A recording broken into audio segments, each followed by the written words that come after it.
Прямо на территории колонии работает внушительный цех по деревообработке. Трудится здесь более 100 осужденных. Производят обшивочную и половую доску, погонажные изделия, срубы домов, бань, топливные брикеты и многое другое. В месяц доход от производства составляет около 3 миллионов рублей. В следующем здании работает швейный цех. Здесь представлен у нас цех по раскрою сырья.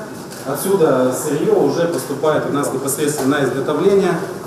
Технологический процесс, где осужденные за швейным оборудованием. У каждого своя операция, то есть кому-то манишку пришить и так далее, для того, чтобы ускорять процесс.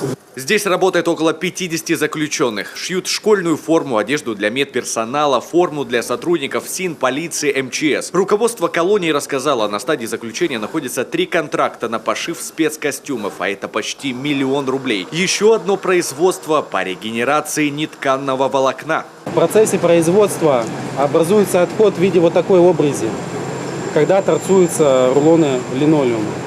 В дальнейшем на данном уже производстве происходит разделение линолеума на две части. Одна пластик верхняя, вторая нижняя подложка.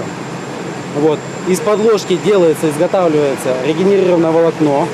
Проще говоря, здесь делают вату, которую потом используют для стройматериалов или для пошива каких-либо вещей, а также в медицине. Все эти цеха по договору с ФСИН построили заинтересованные предприниматели. Регион тоже принимает участие в трудовой жизни колонии. С помощью республики работу получили более 200 осужденных. Мы видим явный прогресс с современными производствами. Мы видим, что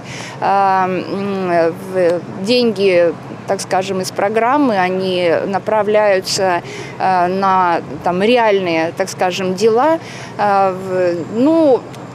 Не такой высокий процент задействования труда осужденных.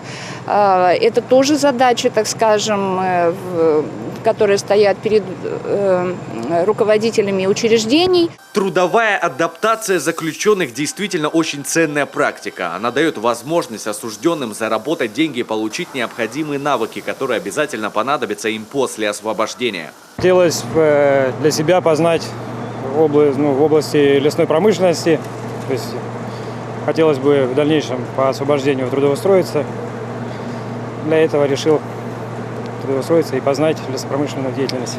Проводят здесь и профессиональное обучение. По всей республике за последние 2 года больше 3700 осужденных получили профессию и специальность. Все они говорят, было бы желание, а время на обучение тут всегда найдется. Евгений Ершов, Олег Костромин, телеканал Юрган, Сыктывкар.